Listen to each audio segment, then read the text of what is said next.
Hello, my name is Ron Visconti. I'm the founder and executive director of Phase2Careers. Hi, I'm Laura Leach, and I am an executive career coach and a board member of Phase2Careers. So let's start this conversation off and just ask a few questions. Ron, you're the founder of Phase2Careers. How did you get started? Well, Phase 2 actually got started as a result of the Great Recession. The Great Recession, 2007, 2008, and going into 2009, brought a lot of people unemployed. And at the time, I was doing a lot of major career fairs, and I just noticed a lot of gray hairs like myself. And what I decided to do was put a little sign. Are you having problem? Are you over 40? Do you need some further help? And at one event, I put that little sign up and I got 300 people that responded and said, yes, I do need some help. What do you have to offer? So that was what really got us started, just the awareness that there were lots of people of a demographic that was being affected by the economy. That's amazing that you had that many signups, and now it's so important and even more so. For you, why is Phase 2 so important to you? Well, I think there was self-interest there. First of all, I was a person in my 50s and I could really identify with other people going through hard times. And that was a tough period of people. And there were other factors in addition to the Great Recession, people struggling with their own job search. I was also thinking about retirement. What is retirement for me? What is it for others? And that really doesn't work anymore. The retirement, the 62 or 65 doesn't hold for most people. So like myself, I was thinking, I want to work beyond 65. I want to contribute. And then also people want to be relevant. They want to be important and part of things. And the career transition itself for anyone, and particularly our demographics, people are changing jobs, they're changing careers, or they're starting a business. So all of these factors led to the beginning of Phase2Careers. Yeah. And then for employers, what steps can employers take to really get involved with Phase 2? I think the first step employers have to do is be more visible, be present, and be active in the community. And by being active, they could take some steps, for example, being involved in nonprofits and places that mission is to help the experienced worker. Why not get involved in a small mock interviews or resume reviews or helping out on a job search? So I think it starts first by being available and present to the over 40 population. And then when people actually get in a company, make it user friendly for the individuals there, have employee resource groups, have meetings that you're tapping the diversity and the wisdom of people that are over 40. Yeah, so important. Laura, I was going to ask you, you've been involved with Phase 2 for a year or so now. Why were you attracted to the board? Yeah, that's a great question. Well, I've enjoyed volunteering with you over the years and doing various job search type programs and being a panelist and leading and helping facilitate. And becoming a board member really allowed me to help out with strategy and get really deeply involved in the mission of helping the over 40 professional, which is myself. And in recruiting and being a veteran recruiter, there isn't always a place for us veteran recruiters. So it spoke to me and to what I stand for. I'm really passionate about amplifying my voice and to raise awareness in ageism in the workplace. And I think Phase 2 is the mission of Phase 2 really resonated with me. Wanted to ask you, Laura, diversity and DEI is a big part of the mission of many employers around the country. What can we do, or what is it, why we should have age as being part of that diversity message? Yeah, it's a great question. I think you tapped into it a few minutes ago in that the retire by 60, it really no longer exists, right? Or 65, it no longer exists. And we have a lot of centennials, and longevity is becoming the reality that we live in. So I really think with 5 generations in the workforce, there's a lot of opportunity to really say as an employer that we're truly inclusive. We are actually seeing retired employees rejoining the workforce because of the economic situation and current inflation. And I think the push to having an intergenerational workforce is a trend that is will help eradicate a lot of the age bias and the stereotyping, because I think that discrimination runs across all the generations, and really having that intergenerational workforce can address some of that discrimination that does happen. So what steps would you recommend in having employers take to make an age-friendly environment? Yeah, I think that's a great question.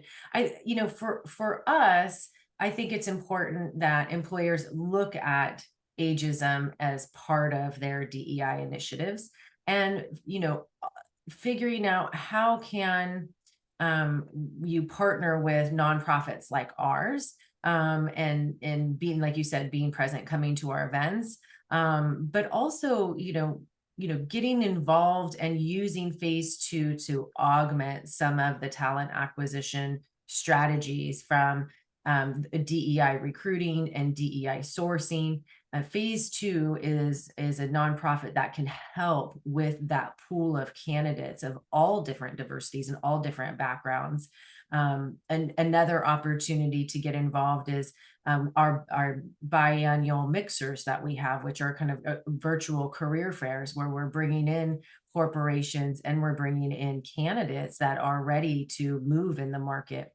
It's a great opportunity to have DEI recruiting augmented through phase 2 as a business partner. And I wanted to ask you, um, what are some of the benefits that businesses would see, or the value that we would bring by partnering with us? Well, there's some obvious benefits to many industries. We represent the very consumer that's buying products, so we would be a reflection of various markets. For example, if you're wanting financial services, isn't it nice to have someone mirror uh, the very person that's purchasing, that service? I think we bring customer service skills um, just from our work ethic. I think the phase 2 worker has balance because we've been in the workplace for a number of years. We've seen every cycle imaginable to man and women. So perspective is real key. And I think we also bring a mentorship level, but we're also there to learn. So people forget that we want to learn too, and that's another factor that employers have to look at. We need to be developed just like every other employee. So Yeah. there's lots of good things we bring, and there's lots of things we want to learn and grow, but it's all part of the diversity mission of organizations.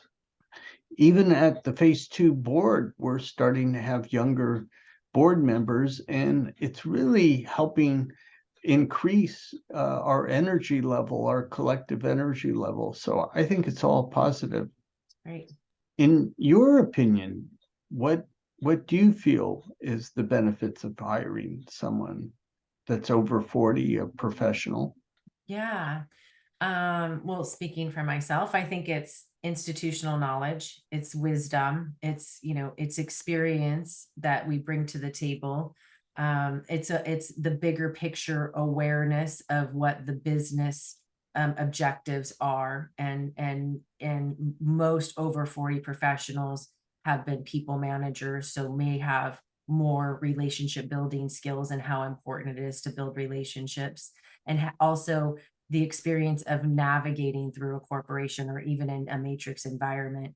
I think a lot of the over 40 professional, there's so many advantages to companies to bring that knowledge into their, into their workforce. So we really truly have this intergenerational workforce that can learn from both ends of the generations and pass along the knowledge and experience, as well as become, great mentors and help these younger generations along and kind of pull them up as well.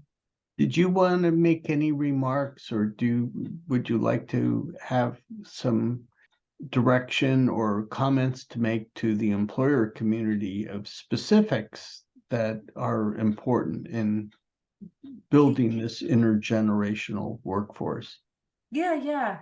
I think employers have to get creative, especially in the market today. We've had so many layoffs, and we have a lot of candidates on the market. And being really specific about DEI recruiting initiatives and taking into consideration all ages, all demographics, um, I think is paramount to really becoming an inclusive environment, and having a multi-generational workforce brings so much balance and equity into the organization. And phase 2 is a great, nonprofit that can help augment the DEI recruiting initiatives that are happening across the industries that we represent. It seems to me that there's comments made, and I read a lot of articles that there's a gap. There's a skill gap out there. Why isn't the over 40 professional being considered as part of the solution to that skill gap? I think there's a lot of biases. I think there's the biasy that the over 40 professional, maybe, we hear stuck in their ways. We hear, not quick enough, not fast enough, not agile enough, that doesn't understand the technologies enough. And I think those are a lot of stereotypes and biases that we need to unwind and we need to rewire. Because if we think about the over 40 professional, we think 20 and 30 possible years of work that they might be bringing to the workforce. And all of that is coming with experience and knowledge. It's been tough to break down those barriers. It's been tough to break down those biases. And I think collectively we have to continue to educate and continue to think about ageism as a bias and how we can, unwind and kind of reframe the over 40 professional and what they bring to the table. I was just going to add that part of our role as a resource to employers and individuals is to make individuals communicate their best case to the employer community.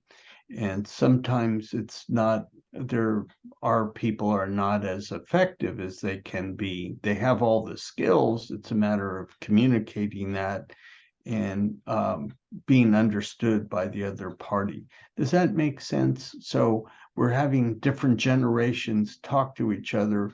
Part of the if you will, the puzzle is to see how we could talk more effectively with each other.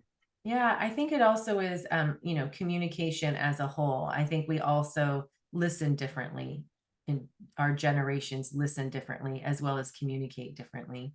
Um, I think we can all work on that communication. One of the areas that I particularly enjoy participating in at phase 2 is the mock interviews that we offer for free to help our job seekers craft good stories that are relevant, that an employer will then see the impact that they can make with the experience that they're bringing to the table. And And it's probably one of my favorite programs that we have, that I like to participate in because I think it makes the biggest impact.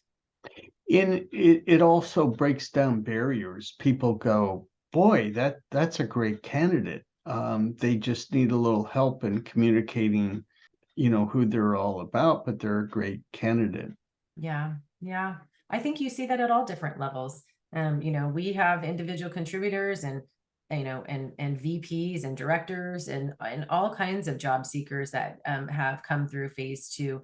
And it doesn't, just because you're at a certain level doesn't mean you're a great storyteller, right? And you don't know how to. We all don't know how to tell our story, so that our audience can really truly hear us and see who we are and what we can bring to the table.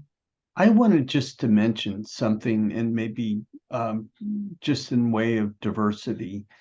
Sometimes when we speak about diversity, different groups feel that that you're taking away from another group by adding a group. And I don't look at diversity as being that. It's just adds to the mix. And that's why I think age should be put back in the diversity message. It's adding more richness to the message. It's not taking away of any other message.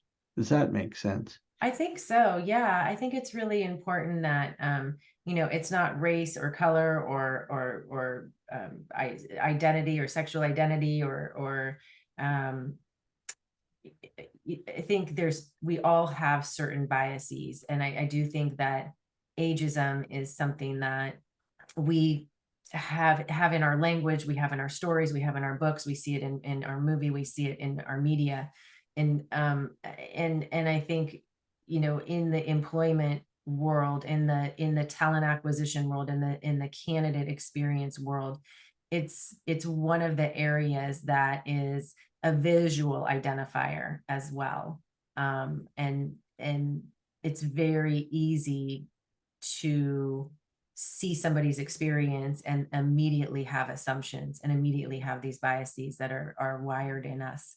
And the bringing awareness to ageism, that is really happening in the workforce, is I think the only way that we can really achieve equality and really have an inclusive workforce. I always hear from applicants, oh, I'm overqualified. And how do I deal with that? And that's something the corporate fit. Am I fitting in the organization? So somehow we're going to have to struggle with that a little bit differently. That you know, how do we deal with?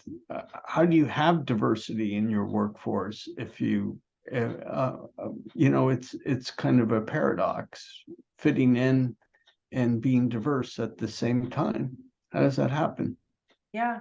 Yeah. One of the things I say quite often is, just because you're good at something doesn't mean you have to do it for the rest of your life. So you can be overqualified, but you may only use certain qualifications for this particular job. And that's the story that you tell.